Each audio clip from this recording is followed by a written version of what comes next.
Happy Sunday. Happy Sunday. It's earlier. I said I was going to be earlier, and I'm excited that I was able to keep my word. I was very intentional, just like I have been with this challenge. So, got dinner going. It's not all the way finished, but I said, okay, we're to a point now where I could step away and come do this challenge early today because we started last night talking about burnout and it was late. It was like 11:30, 11:40. And so I wanted to come back today for part two to pick up the discussion. So for those that are joining now on live, thank you. For those that will catch this on the replay, thank you. But this is definitely a topic where we want to honor and really lift up and amplify this narrative around women who survived burnout, women who are surviving burnout, and women who will survive burnout. So welcome, welcome, welcome. So grateful that you are here. So as I start every day, today is Sunday. Happy Sunday. It is March 26th. This is day 26 of the She is Powerful March Challenge. Yes, I have made it every day. Y'all don't, I'm so excited about that because I have stuck to this challenge and I have shown up every day as I committed. Happy Women's History Month. You know, that is the reason why we even have this challenge, is to come out here every day and lift up, celebrate, honor women in different ways. And everyone is doing this challenge with me within the She is Powerful Sisterhood are doing it their own way. There's not one way that we had to do it. We just had to show up daily and celebrate Women's History Month. So this is the way that I have chosen to do this. So if you don't know who I am Dr. Jayla Ray, your heart coach, your strategist, and your encourager. And I am committed to your sustained pivot as you journey on purpose with divine alignment. Welcome in, grace and peace to Keisha. You was waiting. I'm so grateful that you are here. God bless you, my sister. Grace and peace, Ashley. Grace and peace. So that's who I am. And before I go into the part two, a couple things I do want to discuss, and you probably saw them in the topic with this live. But I want to first say happy 12th birthday to my niece, Maritza Cruz. Happy birthday, Maritza. Auntie loves you. A lot of birthdays here lately. My friend yesterday, and then my niece today. So grateful for both of them. And Maritza, I hope you had an amazing weekend. And we'll be seeing you soon. Now, you saw me put up here about my husband, and I want to share with you that Marvin says thanks to everyone for your support. He appreciates the prayers. He appreciates the reach outs, people asking how he's doing. And he has private care needs, which we have to pay for out of pocket because insurance pays for hospice care, which brings in the hospice nurse, the hospice CNA, the hospice chaplain, the hospice social worker. So that whole team comes out for his care. But when I have to go somewhere, he cannot be left at home. We have to pay for private care. So quick story. And the reason why I am sharing this is because I saw my husband light up last week, Thursday. I told you that was a win for me when I had to leave the house and we had the sitter and everything. But when I came back home, of course, the sitter has to be paid out of our pockets. And because, Marvin has been down and been in a hospital facility since December, of course, he had some funds that a preacher from his hometown had sent him via CashApp. And when it was time to pay the sitter, he was able to pay the sitter from his CashApp. And when I tell you, that blessed my husband's heart to be able to pay for that from his own CashApp. So grace and peace, Mother Elliott. And so people have been asking, what can we do? And I tell you, prayer.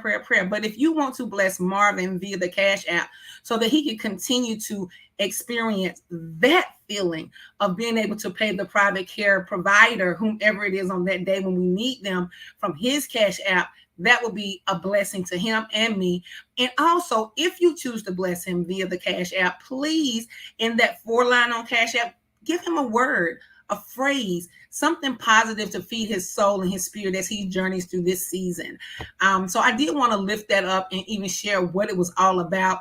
But I saw him because, that's one thing that bothers him as a man, is because of his position, like being in a bed and dealing with this. So to be able to pay for his private care from his own CashApp, from funds that people blessed him with, amazing. So if you want to help us in any way, you can bless my husband Marvin via the Cash App that I put on the top of this live. And I do want to shout out others because people have actually sent me stuff for him funds. And first, I want to shout out my D-Check Tag family. Back in December when this all started, they got together, y'all, and they sent a substantial amount of money to us. And I had that money to help us at this point, thank God. So, we was able to get started on a lot of things that we needed to do. And then Marvin's cousin, I'm going to shout him out. His name is Errol. He reached out to me. He sent something to me. And guess what? That was able to go to those funds to help out Grace and Peace, Ameltria, Grace and Peace, Latanya. Thank y'all for joining. So I just wanted to share that and say thank you. If it's prayers, if it's reaching out, if it's a blessing via Cash App to him, for us to continue to be able to pray for this private care for the times that I have to be out the home, because he can't be alone. And we want to make sure that we have optimal care for him, right? So that he's comfortable, he's having good conversations, and hopefully we can continue to get a black male to come and do the sitting, because he's comfortable in that space when I have to be out, and they have to be able to cook and feed him and all of those things. And he likes to be able to pay them from his own funds. So if you want to bless him in that way, please feel free to bless him in that way. Now, I want to move on. We started talking about burnout yesterday, so we're back here for burnout part 2. One of the quotes that I did talk about yesterday when we started talking about burnout was, burnout is a bone tired, soul tired, heart tired kind of exhaustion, by Pennebaker. And so I wanted to lift that up because it's real, and it makes us really think about what burnout feels like, right? As we have probably experienced it or will experience. It is bone tired. You're exhausted at a level like you're like, what's going on? Something don't feel right. Physically, you're not feeling right. Your soul is tired. You're feeling, a little agitated, a little irritated, don't have any type of motivation. You're not inspired. You're falling into this space where you just want to lay around, don't want to be around people, withdrawn. And it's a heart tired, where you even start doubting yourself and things of that nature. Grace and Peace, Prophet Takesha, thank you for joining. So we're going to go into more burnout part 2. Because I wanted to share some of the research that I found. And last night it was late and it was too heavy, so I didn't want to do that. But the second quote that we did talk about last night, and we also talked about the 3 types of burnout. But this one was good because we made this one personal for ourselves. It says, "You can do anything but not everything," by David Allen. And last night we decreed and declared and made it personal for us that I can do anything, but I am not doing everything. Hello? And you can put your name behind that, and you can stand on that, because you have that right.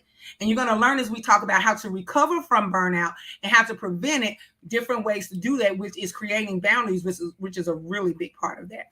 The 3 types of burnout that we talked about last night was emotional exhaustion, detachment, and reduced personal accomplishment. So now, before I go deeper into that, I do want to give you the facts, the research.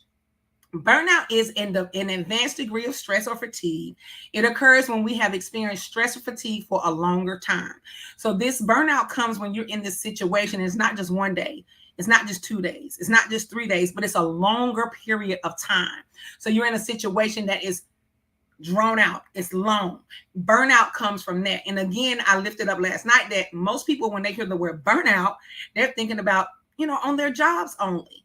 But it's not just on your job. Burnout can occur within your employment space, your job space, your career space. It can, your church space, your family space, your home space. Burnout can occur in all of those places.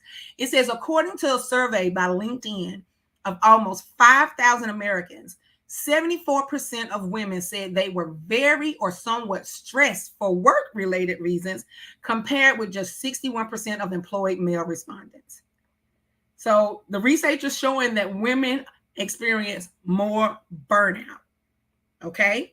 It says a separate analysis from Workplace Culture Consultancy, A Great Place to Work. Has anybody out there done a Great Place to Work survey for the place where you're employed? I've done it before. So I'm just wondering if anybody else done. It says, and a healthcare startup, Maven, found that mothers in paid employment are 23% more likely to experience burnout than fathers in paid employment. So the people out here in the work field that's working for pay, women, mothers are more likely to experience burnout. Grace and Peace, Dr. Shaw, thanks for joining. It says an estimated 2.35 million working mothers in the U.S. have suffered from burnout since the start of the pandemic. We're not talking about prior to the pandemic. This is from the start of the pandemic. 2.35 million working mothers have experienced burnout since the pandemic, specifically due to unequal demands. Think about your life. Unequal demands of home and work. Women are suffering. Many are suffering in silence. Many don't understand what it is that they're experiencing. And many are just trying to deal with it on their own. We're lifting up women today who have survived, surviving, or will survive burnout. And how we're doing that. First of all, we're helping to identify what it is so that we can know what we're dealing with so that we can then recover from it and prevent it. Okay, it says experts generally agree that there's no single reason women burn out, but they widely acknowledge that the way societal structures and gender norms intersect plays a significant role. Workplace inequalities. Anybody ever dealt with workplace inequalities? Where you can see that things are not on equal playing ground. There's not equity happening. Anybody dealt with that? Those are reasons. For example, they are inextricably linked to traditional gender roles. So women burn out when they are not being treated fairly. They're not being treated equitably because we know that these inequalities are real and they happen in every space. Hey, Latoya, thanks for coming in. Then women are suffering. Women are suffering, and the data shows it. The research is showing it. Lastly, it says in the U.S., women still earn an average of about 82 cents for each dollar earned by a man. Will that make you burn out, women? If you out here working, putting your heart into what you do, going to work every day when you don't want to sometime, and the same man is doing the same thing that you're doing, you're only making 82 cents to his dollar? Does that make you feel some kind of way? Will that lead to burnout? Yes, it will. Because you feel like you're not appreciated. You feel like you're not being treated fairly. It says the gap across many countries in Europe is similar. So think about that. We have to look at what is going on. We have to identify how we're feeling and why we're feeling the way we're feeling. And then we're going to talk about how to deal with it. Now, I do want to go back over the 3 types of burnout because I think they're important. And these are identified by Dr. Christina Maslach, who is a social psychologist and pioneer in the field of burnout. So she knows what she's talking about, right? I'm not a specialist in that field. I know I've lived it. I know I have lived experiences where I can talk to it. But as we are here today celebrating Women's History Month, I'm going to a specialist and pulling out some of their research so that we can make sure we're getting like some good information. So the first type was emotional exhaustion. This is what emotional exhaustion means. Feeling chronic tiredness. Is that you? Being emotionally overextended, depleted, and or lacking motivation.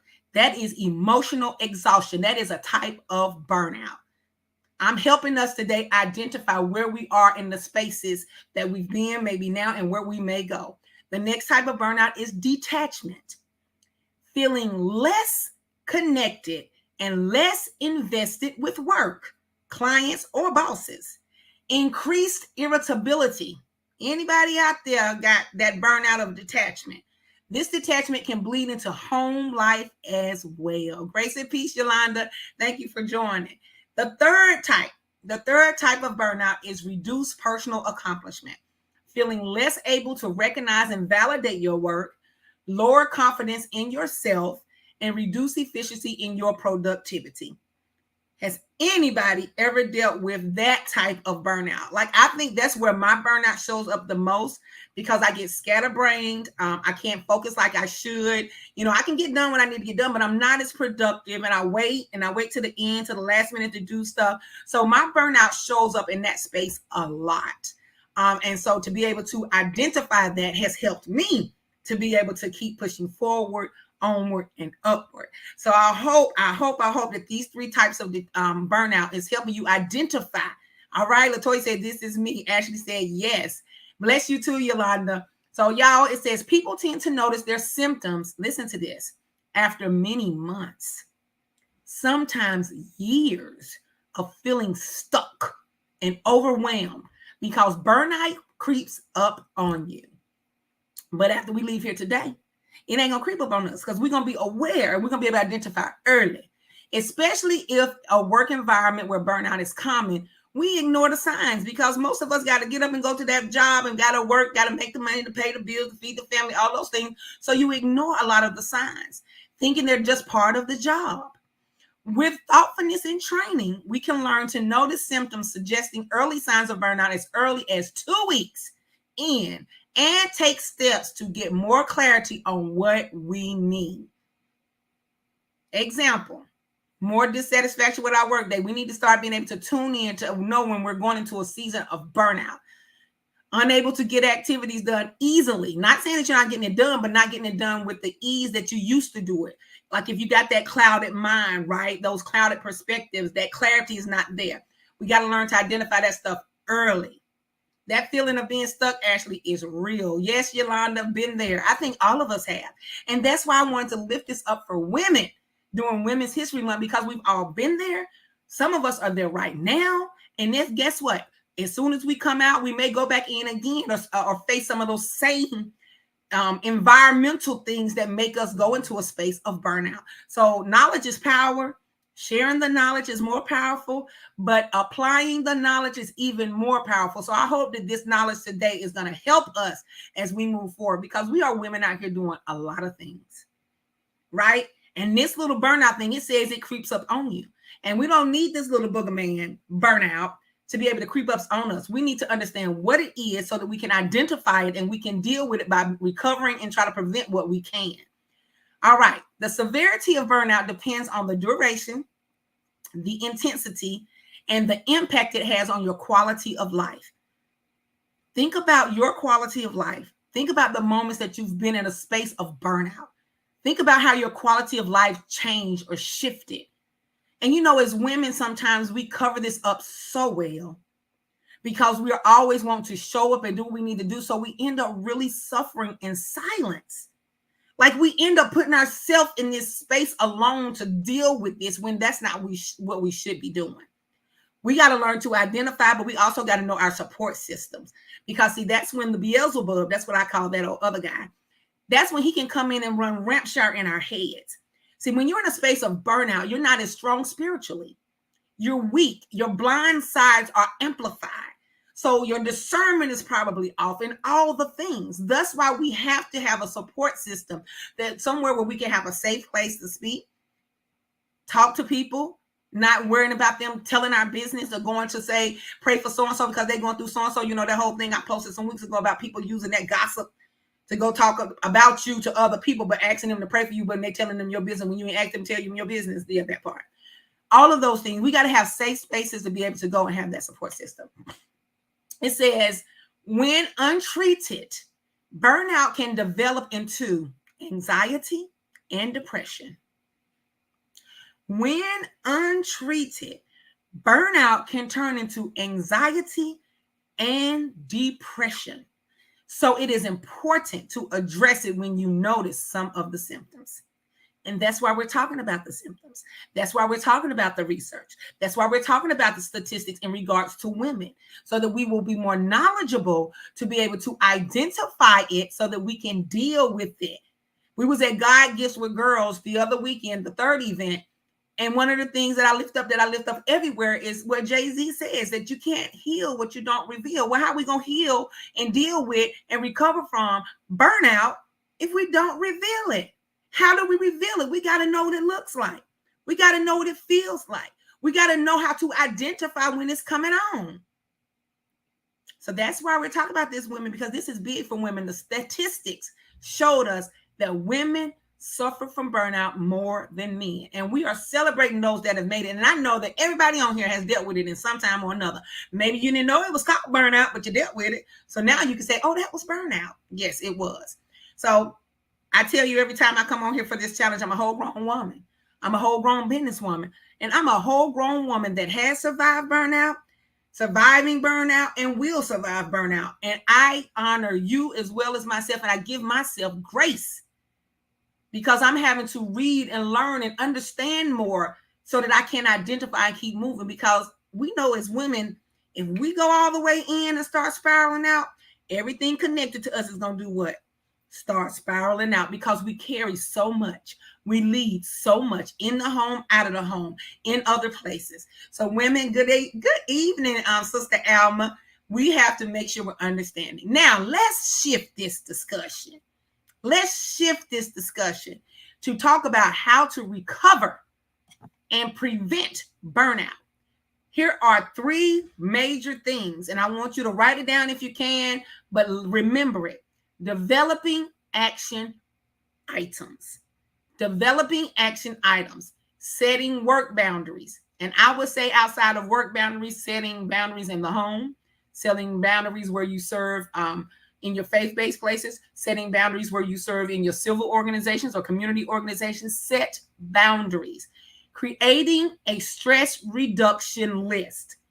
Creating a list that of things that you know helps to reduce your stress. And not just create the list, y'all. Utilize the list, which means some of the things you have to plan for. You have to plan for how you're going to deal with this stress on that list. So not just create it, but use it. Really quickly, before I go back to this, how to recover. Thank you, Latoya. Sister Alma, I wonder if ER visit is related to this. I know God blocked and covered me. Yes, he has blocked and covered you. But I hope that you're on here today and maybe something that was said, being that you just came on, and you can go back and listen on that will be said, will help give you some insight as you move through wherever you are in this space. And we're praying for you, Sister Alma. So next, creating that reduction list, taking care of your body. That encompasses a lot. And I know none of us got it all the way right. But when we think about this, and this is a way to recover and prevent burnout, I'm sure it has to do with us moving with exercise, the things we put in our body as far as eating. Back to the massages, back to things where you're just resting, right? So many of us, especially women, don't really get the proper rest we need. And I think that if you think about a situation where burnout is starting to bubble up, usually it's at a place where we got so much going on. We're trying to figure out how to keep A, B, C, and D going. And we're not resting. So pull back. When you set those boundaries, you set those boundaries to rest. I can tell you, I was one that did not rest. I would work. But I use some of these iPhone functionalities now to help me. I got bedtime set up. I got in the morning when they come back on, where calls can't get through, the email notifications don't come through, so that I can rest. Now, the important, when you set up those things, those that have an iPhone or whatever phone, I don't know what the other phones do, you can put in their emergency numbers that can come through, be it your children, grandchildren, mom, dad, whomever you need to make sure they can get to you. You can set these things up so they can still get to you. But I say explore your gadgets. Technology has brought us a long way. Explore your gadgets. Mine say bedtime. I put a goal in my phone and I say I want 10 hours of rest. At a certain time, it says bedtime. It sets my notifications where they're not coming through. They're silencing them. That next morning, it gives me the wake-up call. Things are on and popping again, and I start hearing them emails. Boom, boom, boom, boom, boom, boom, boom, boom, boom, boom. But guess what? If you didn't have my number, you couldn't get through to me because you're not on my list. Then I dealt with it that morning. I had to set boundaries. I know I talked a lot about that, but that's so important because we are go-getters. Women be out here doing it, and we sacrifice, my God, we sacrifice ourselves to do everything that we want to do. Good evening, Sister Marie. How you doing, Lady Marie? We sacrifice ourselves to do it, but we got to set boundaries, y'all. Okay, and it says disconnecting from screens. And that's another reason why I set the stuff on my phone too, because I always have a gadget in my hand. I have 2 and 3 different phones. I have many gadgets, and we have to be very cognizant of that screen time because, screen time also causes other things that can deal with your eyes. You have the headaches and all the stuff. So if you deal with any of that, start looking at that screen time and be cognizant of how you do that, disconnecting from the screens. All right. So that was all developing action items. This is how we prevent and recover from burnout. Second thing, practicing reflective thought exercises. Being patient with yourself through recovery. So when you burn out, don't think you're going to bounce right back. You got to be patient with yourself because you don't want, how when you have surgery and people say you don't want to have a setback, the same thing when you're recovering from burnout. You don't want to have a setback. So don't try to throw yourself in the throes right back after you just pulled away for a day or so. You got to come up with something that is sustainable, that is consistent to help you with the recovery as well as the prevention. So be patient with yourself through the recovery. Oh, Sister Marie, Sister Marie, Sister Marie, we are praying for you. Y'all say a prayer for Sister Marie Johnson. She just shared that she lost her brother today, and this is a trigger to burnout. Death is another trigger for her for burnout and for others. So we lift you up right now, Father, in the name of Jesus. Lord, we ask you to just cover her, touch her, rest on her right now, Lord, giving her a peace beyond all understanding, Father. Lord, do not let this be a trigger that has happened to her in the past and cause some of the things that she's had to deal with, Lord. We're asking you for favor as she deals through this grief journey with losing her brother. Father, we decree and declare these things to be so in the name of Jesus. Amen and amen. Love you, Lady Marie. I'll reach out to you later. Whew. All right. Practicing reflective thought exercises. Being patient with yourself through recovery. Rewarding the effort rather than just the outcome. Think about that, women. We are so goal driven. We're so objective driven that we want to wait till the end when it's done. And sometimes we don't even celebrate, but then to celebrate for those that do. A lot of women don't even celebrate their accomplishments. They don't celebrate reaching that goal. They don't celebrate reaching that objective. Listen, a part of recovery for burnout and prevention is to reward the effort than just the outcome. So I encourage you, and I hope you take this away today. As you're working on whatever you're working on, reward your effort. Sometimes the effort is just waking up and getting out the bed. Sometimes the effort is waking up and getting out the bed and getting to the shower. Sometimes the effort is waking up, getting out the bed and not cussing somebody out. Sometimes it's waking up, getting out the bed and not eating a can of Pringles or a bag of Snickers. Come on. Sometimes that is what we need to reward. So start rewarding the effort and not just meeting the outcome or the goal.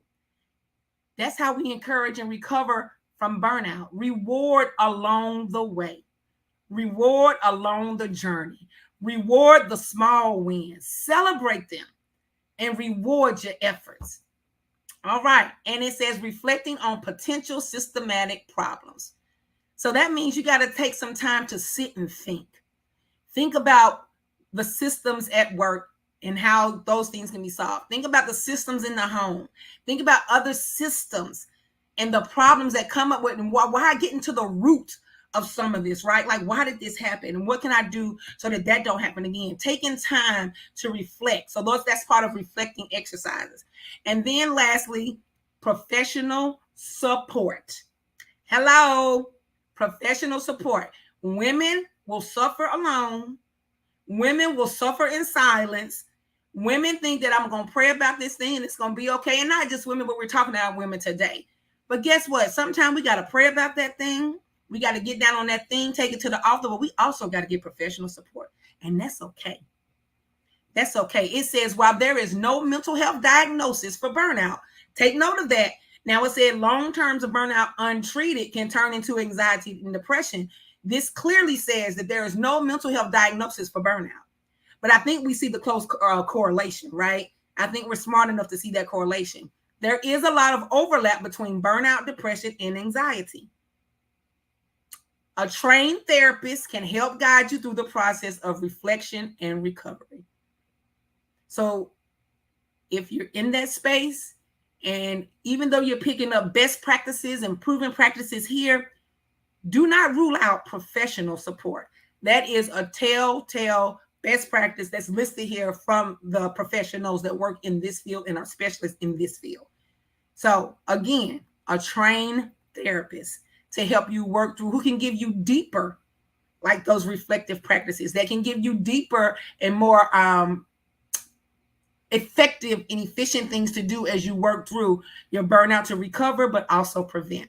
So now I've been on here 29 minutes, so I'm going to go to the quotes. There are quite a few quotes today, and I do want to take the time to go through them because they speak volumes. And if one of them resonates with you, write it down and remember it. I'm big on affirmations. How many are out there? How many of you here today or that'll come on a replay do affirmations daily? Do you affirm yourself daily? Do you open your mouth and affirm yourself? Do you write down affirmations and put them on your mirror in your bathroom, like the first place you go in the morning when you get up? Do you affirm yourself? I say pick up the practice of affirming yourself. I love to write them. I love to just say them and talk to myself, but affirmations are great. And some of these quotes can be ways to affirm yourself daily, especially if you're going through or know you're going, that burnout is bubbling up. You're trying to get through it to recover. Some of these quotes may help. So number one, and it's 10 of them, but I'm going to go fast. But listen, if one of them resonates with you, give some hearts and just put in there like, yep, that spoke to me. But number one, burnout is the result of too much energy output and not enough energy self-invested. In other words, it's burning too much fuel than you've put in your tank. That's by Melissa Stegenas.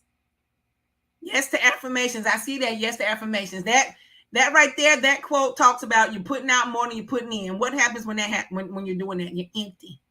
You're empty, empty, empty, empty, empty. Hello? Number two, almost everything will work again if you unplug it for a few minutes, including you. That's by Anne Lamott. It says almost everything will work again if you unplug it for a few minutes, including you. That's good. That's by Anne Lamott. The next one is self-care is how you take your power back. That's by Layla Delia. Self-care is how you take your power back. Number 4, no beating yourself up. That's not allowed. Be patient with yourself. That's by Holly Moisier. 5, being overwhelmed means that your life or work is overpowering you. Regain control by clarifying your intentions, setting realistic expectations, and focusing on your next step. That is by Daphne Michaels. Number 6, a woman who lives with the stress of an overwhelmed schedule will often ache with the sadness of an overwhelmed soul. Woo! Lisa Tekerist. I want to read that one again. A woman who lives with the stress of an overwhelmed schedule will often ache with the sadness of an overwhelmed soul. Number 7, burnout occurs when your body and mind can no longer keep up with the task you demand of them. Don't try to force yourself to do the impossible. Delegate time for important tasks, but always be sure to leave time for relaxation and reflection. That is by Dale Suggs. Number 8, if you get tired, learn to rest, not to quit. That's by Banksy. I want to say that one again because that's good. If you get tired, learn to rest, not to quit. So many of us get tired and we quit. This is telling us don't quit. You can come back and finish to the outcome, to the goal of what you started. Don't quit, just rest. When you're tired, take a rest. Do not quit. Number 9, your body cannot heal without play. Your mind cannot heal without laughter. And your soul cannot heal without joy. Fill up, buttercup. Fill up with joy. When I read that today, of course, I thought about Joni Garner from Grace Church because she is the joy coach. And joy is so important. Y'all, joy and happiness has nothing to do with each other. Joy is a choice. Choose every day to be filled with joy, even in burnout, even in heartache, even in pain. We have to make the choice to be joyful. I was sharing, when I share this quite often, that I've been at that place of burnout. And I think it was maybe 2010 or so. I was in a really bad space of burnout. And I was gifted by a colleague the daily devotional, which is called Everyday Joy for Women by Janice Hanna. That was the first time that I worked through a devotional from the beginning to the end. And can I tell you that I was filled with joy from that moment forward? It filled me up with joy to overflow. It was flowing from me. It shifted my entire being going through that. And I've gone through that devotional a few times. And honestly, that's what sold me to devotionals. That's why my first book was the 31-day heart-to-heart devotional, a journey from the inside out, a transformational journey, because I experienced it by going through the Everyday Joy for Women. So this quote is huge and it means a lot. And I'm going to read it again. Your body cannot heal without play. Your mind cannot heal without laughter. Your soul cannot heal without joy. And joy is a choice. So if you're choosing not to choose joy daily, you're holding yourself back from your healing. And how do we get to that point of choosing joy daily? We got to read our word. We got to meditate on our word. We got to read other things. We got to keep our mindsets in a place where it's positive. We got to make sure that we protect our portals, what we watch on TV, places we go in, environments we're in, what we listen to on the radio, what we let go into our ear portals, because what goes in must come out. And if you're going to put in junk and garbage, then your joy is going to be hard to choose every day. Choose joy every day. And number 10, and the last one before we get ready to go. In dealing with those who are undergoing great suffering, if you feel burnout setting in, if you feel demoralized and exhausted, it is best for the sake of everyone to withdraw and restore yourself. The point is to have a long-term perspective, and that is by the Dalai Lama. Now, I'll read it again as I close.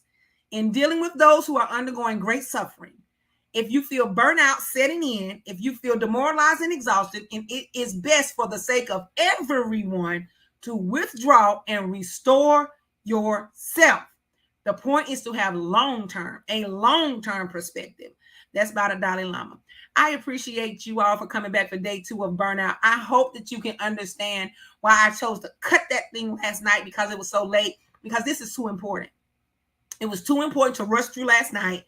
It was too important not to be able to take time to lift up and give knowledge and insight to women who have survived burnout, surviving or will survive burnout. So shout out to all the women, because I know we've been in every one of those spaces. Keep pressing, keep moving, onward, forward, go. Let's do this, but let's be cognizant of burnout so that we don't set ourselves up to spiral out of control. All right. And remember, thank you for those that are supporting us on this journey with Marvin's health. I put his CashApp in there. If you want to bless him, feel free to bless him so that he's able to pay for the private care, because that gives him a joy. That helps him to maintain his joy, a positive mindset to be able to go to his CashApp when it's time to pay for that private care and pay from his CashApp. He feels like he is definitely in a space to give in that point. So if you want to share with him and bless him as he journeys through this hospice journey, feel free. I think I put in there, I don't think I remember it. It's hashtag, let me go back up because I don't remember it by heart. I think it's hashtag Man of Faith 73. Hashtag Man of Faith 73 if you would like to bless Marvin. So thank y'all so much for chatting it up with me for day 26 of the She is Powerful March Challenge as we celebrate Women's History Month. Tomorrow's a new day. The week starts today. So have an amazing week. Decree and declare every morning you open your eyes, today will be extraordinary. And make sure that you make those lists. You keep yourself stress-free. You do what you got to do to deal with any type of burnout. And go out and be a blessing. Be the light that you were created to be this week. It will be amazing. And you will have joy every day if you decree and declare it. And make sure you affirm yourself every day throughout the day. God bless you, my beautiful sisters. I love you. And I'll talk to you tomorrow for day 27.